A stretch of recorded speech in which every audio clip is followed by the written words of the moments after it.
Assalamualaikum warahmatullahi wabarakatuh.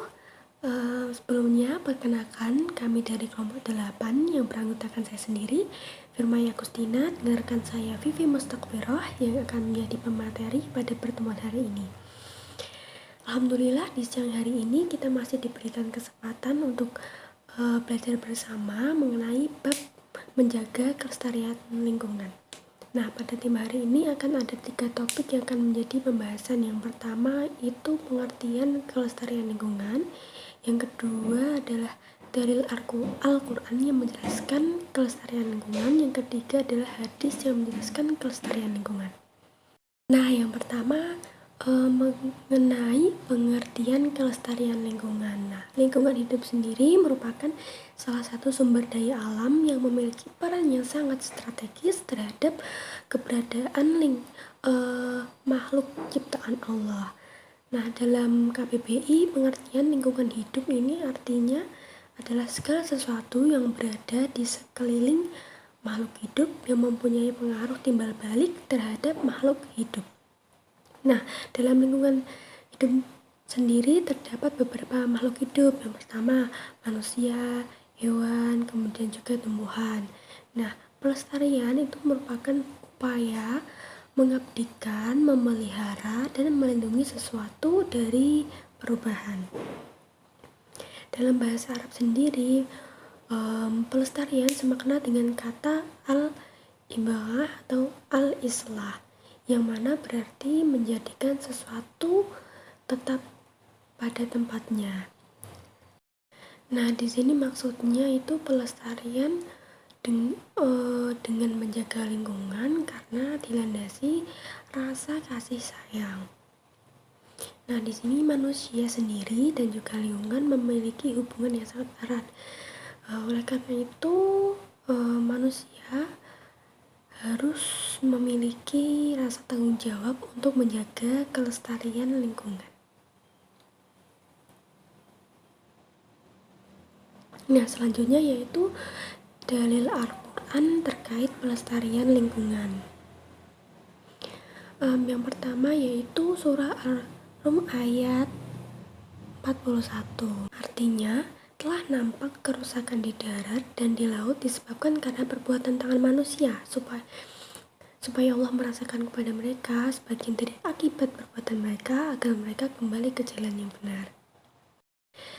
Nah, dari Dr. Wahbah Al-Zuhaili di dalam tafsirnya di sini menjelaskan bahwasanya semua bentuk kerusakan dan kondisi yang tidak menyenangkan yang terjadi di muka bumi ini, mulai dari suatu perubahan musim, dari musim kemarau ke musim hujan maupun ke musim hujan ke musim kemarau, kemudian kondisi di mana munculnya cuaca yang sangat ekstrim, kemudian kemarau yang berkepanjangan, kemudian sumber daya alam yang semakin menipis, itu semua penyebabnya dikarenakan dosa dan maksiat manusia dan perbuatan yang melanggar hukum mereka, mengambil hak orang lain, mengeksploitasi kekayaan secara berlebihan dan menggunakannya secara boros, itu akan menjadikan kerusakan yang di muka bumi ini.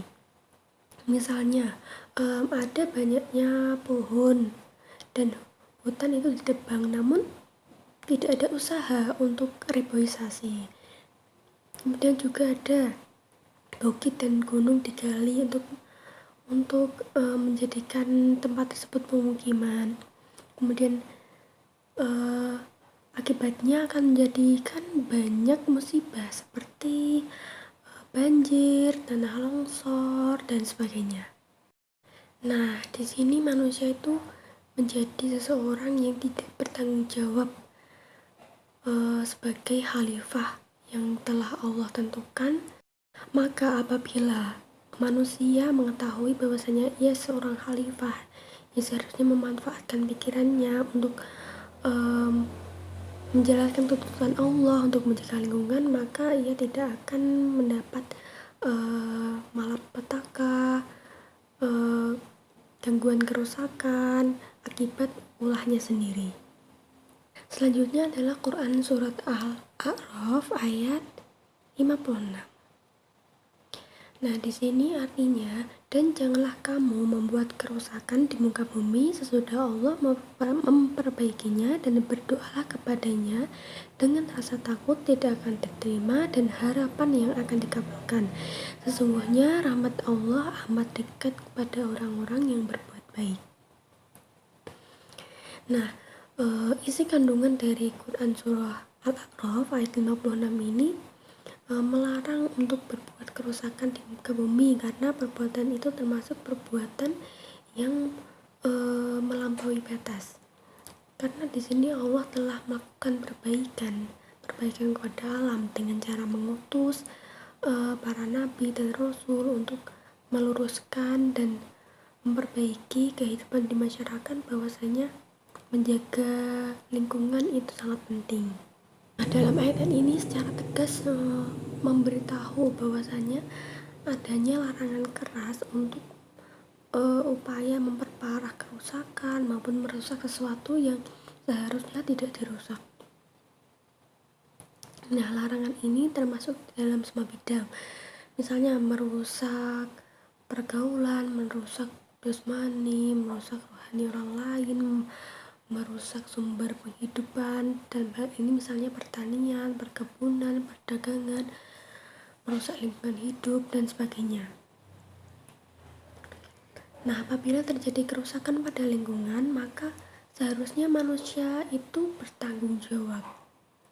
Baik kerusakan itu akibat dari perbuatan itu sendiri, perbuatan manusia itu sendiri, ataupun perbuatan dari perbuatan secara alami dari alam. Dalam ayat ini dijelaskan bahwasanya hanya seseorang yang muhsin, maka dengan menjaga kelestarian lingkungan merupakan suatu bentuk puncak dari iman kepada Allah dengan melakukan kebaikan-kebaikan dengan menjaga lingkungan alam. Selanjutnya Al-A'raf ayat 57. Nah, dalam ayat ini menjelaskan bahwasanya salah satu nikmat yang Allah berikan kepada manusia yang menjadi fasilitas manusia yang didapatkan sewaktu di dunia adalah Allah menggerakkan angin ke daerah-daerah yang kering, di mana di sana tidak ada air.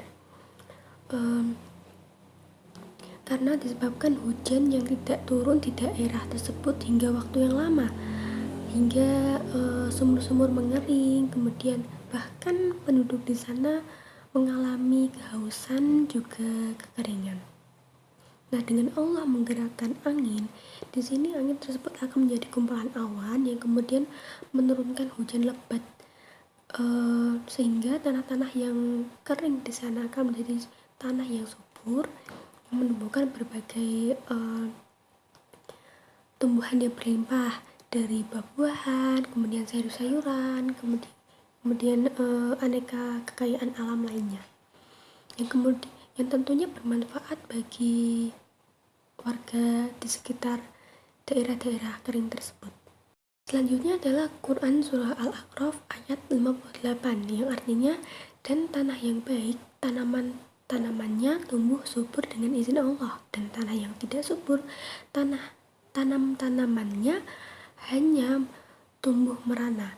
Demikianlah kami mengulangi tanda-tanda kebesaran kami bagi orang-orang yang bersyukur. Nah, dijelaskan dalam ayat ini, tanah di muka bumi ini ada yang subur, ada pula yang tidak subur. Nah, tanah yang baik dan subur ini apabila disirami hujan baik itu sedikit saja akan menumbuhkan berbagai macam tanaman.